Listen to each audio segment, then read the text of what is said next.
Trump meningkatkan tekanan terhadap Kuba dan meletakkan Karibian di tengah-tengah serangan baru Amerika Syarikat ketika kesannya sedang dirasai. Pada hari Sabtu 2 Mei 2026, Rumah Putih telah mengeluarkan satu perintah eksekutif yang ditandatangani oleh Donald Trump, memperluaskan sekatan terhadap rejim Kuba.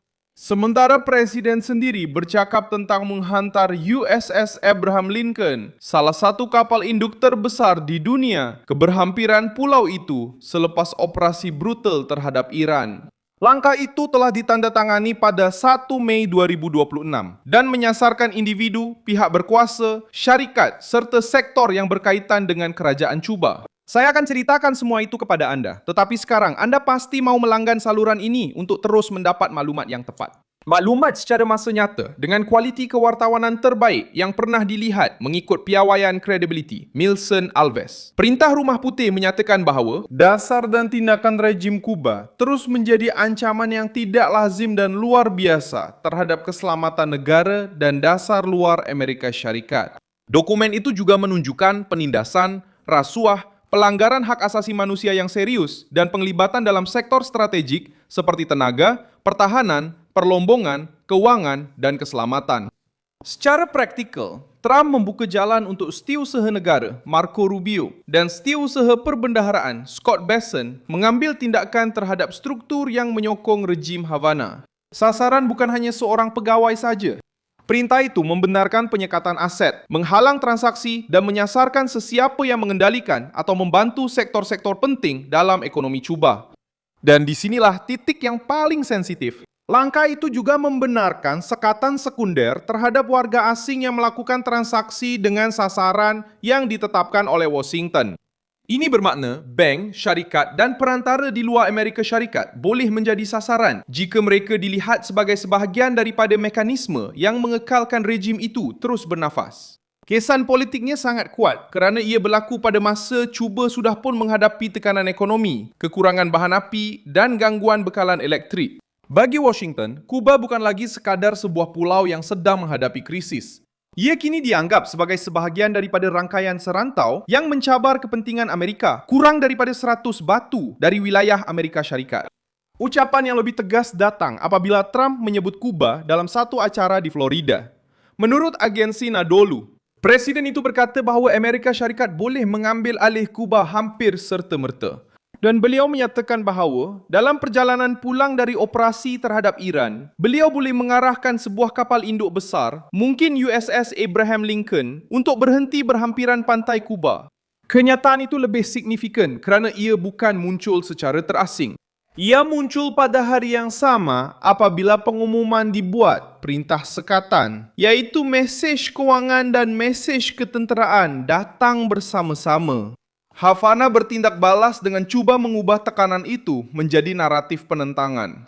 Kerajaan Miguel Diaz-Canel menyifatkan sekatan itu sebagai langkah paksaan dan berkata ia merupakan hukuman kolektif terhadap rakyat Kuba. Tetapi reaksi ini memang sudah dijangka. Rejim tertutup biasanya menggambarkan tekanan luar sebagai serangan terhadap rakyat, sambil mengekalkan kawalan ke atas ekonomi, keselamatan, media, dan pembangkang. Perbezaannya sekarang ialah, Trump bukan sekadar bercakap tentang kecaman diplomatik. Dia bercakap tentang mencekik sumber kuasa rejim itu. Dan disinilah Karibian kembali menjadi penting dari sudut sejarah. Sebuah kapal induk Amerika berhampiran Kuba bukan sekadar sebuah kapal. Ia adalah satu mesej yang terapung. Ia adalah kuasa udara, kehadiran tentera laut, tekanan psikologi dan isyarat politik. Walaupun tanpa melepaskan satu tembakan, pergerakan seperti ini mengubah perkiraan pihak yang berada di sebelah sana. Apabila Trump menyebut USS Abraham Lincoln, dia bukan hanya bercakap tentang kekuatan tentera. Dia sedang mengatakan bahawa Kuba telah dimasukkan ke dalam senarai keutamaan strategik Washington. Abraham Lincoln ialah sebuah kapal induk kelas Nimitz, dikuasakan oleh tenaga nuklear dan mampu mengendalikan berpuluh-puluh pesawat. Trump memperkenalkannya sebagai simbol kekuatan Amerika. Kapal induk terbesar di dunia hari ini ialah USS Gerald R. Ford.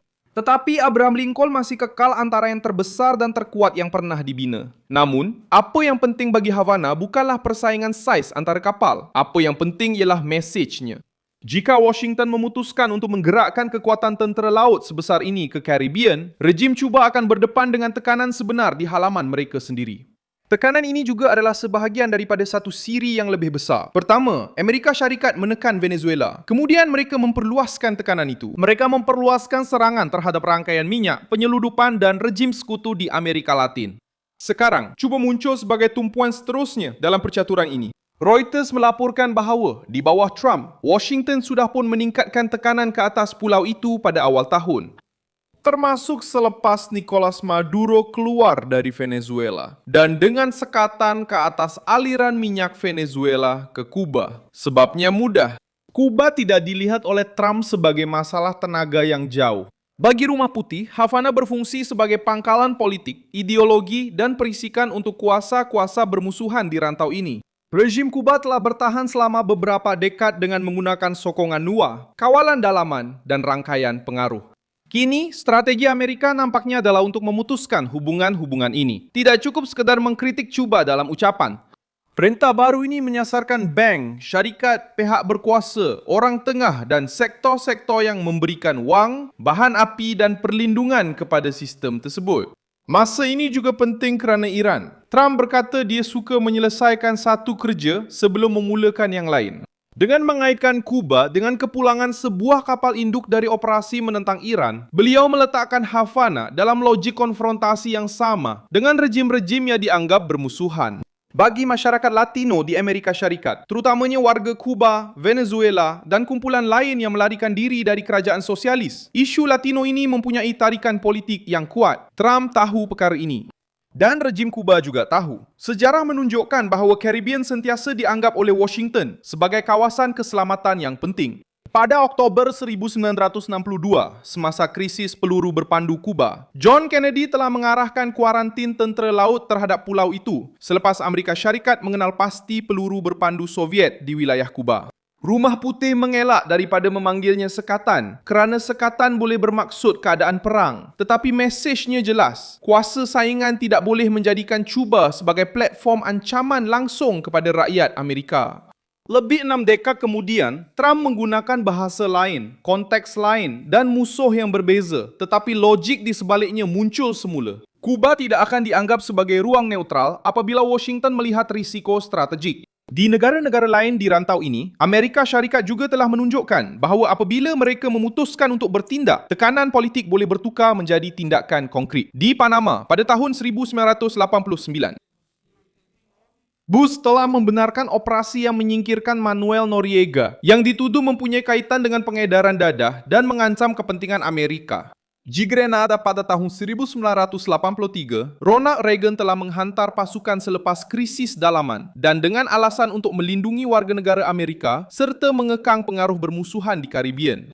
Ini adalah konteks yang berbeza, tetapi memberikan pengajaran yang keras kepada rejim-rejim kecil yang mencabar Washington berhampiran pantai Amerika Syarikat. Apabila Rumah Putih mencampurkan keselamatan negara, pengedaran dadah, kehadiran asing dan penindasan, isu tersebut tidak lagi sekadar bersifat diplomatik. Dalam kes Cuba, serangan bermula dengan wang dan tekanan antarabangsa. Perintah eksekutif membenarkan tindakan diambil terhadap sesiapa sahaja yang terlibat dalam sektor sensitif ekonomi Cuba atau yang memberi sokongan keuangan, material atau teknologi kepada rejim tersebut. Ini boleh menakutkan syarikat asing yang sebelum ini percaya mereka boleh beroperasi di Cuba dengan memisahkan aktiviti mereka daripada pasaran Amerika.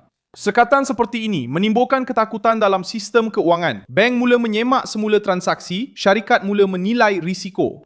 Kerajaan yang bersekutu dengan Cuba mula berfikir 2 kali sebelum menawarkan bantuan secara terbuka. Dan rejim itu yang sudah pun menghadapi krisis bekalan dan gangguan elektrik mungkin akan kehilangan lebih banyak kekuatan. Ia adalah tekanan senyap yang lebih berat. Trump bertaruh bahawa Cuba sedang terumbang-ambing.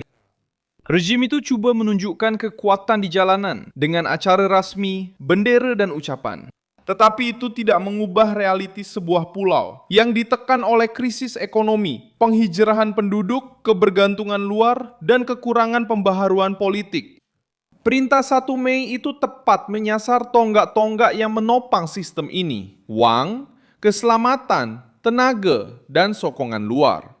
Kehadiran nama Marco Rubio juga memberi kesan. Rubio ialah anak kepada rakyat Cuba, memahami isu diaspora dan sentiasa mempertahankan pendekatan tegas terhadap Havana. Dengan beliau di jabatan negara, dasar terhadap Kuba tidak lagi bersifat teknikal semata-mata. Ia menjadi satu simbol politik untuk jutaan orang Latino yang melihat rejim Kuba sebagai punca kepada rangkaian autoritarian yang tersebar di rantau ini.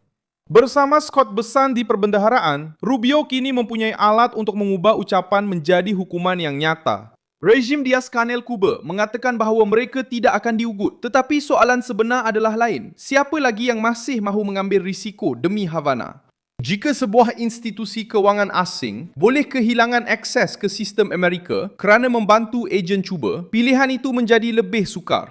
Jika syarikat tenaga dan perlombongan boleh dikaitkan dengan sektor yang dikenakan sekatan, kosnya akan meningkat. Jika sekutu serantau menyedari bahawa Cuba telah menjadi keutamaan Trump, pengasingan akan meningkat. Ucapan tentang kapal induk menutup gambaran ini. Sekatan menekan keuangan. Kapal induk memberi tekanan psikologi. Dan apabila kedua-dua perkara ini muncul bersama, mesej itu menjadi sangat keras untuk rejim tersebut. Dan bagi sebuah kerajaan yang sudah lemah, tekanan ekonomi, politik dan ketenteraan mungkin cukup untuk membuka keretakan dalaman. Apa yang berlaku oleh itu adalah satu perubahan yang jelas dalam pendirian Amerika terhadap Kuba. Trump menandatangani satu perintah untuk memperluas sekatan. Dan pada masa yang sama, beliau bercakap tentang membawa Angkatan Laut Amerika lebih dekat ke pulau itu. Rumah Putih mengeluarkan isu itu daripada sekadar wacana dan meletakkan sekatan, perbendaharaan, jabatan negara dan kapal induk dalam mesej yang sama. Bagi Havana, amaran itu mudah. Karibian kembali bergolak. Dan kali ini, Trump mahu rejim itu merasai kesannya sebelum mana-mana kapal menghampiri pantai. Saya Milson Alves, seorang pakar hubungan antarabangsa, dan tujuan saya adalah untuk memastikan anda sentiasa mendapat maklumat yang benar setiap hari. Pautan berita ada dalam keterangan video. Sila tekan butang suka pada video ini, langgan saluran dan pada akhir nanti, lihatlah ruangan komen supaya anda lebih terlibat dengan komuniti Milson Alves.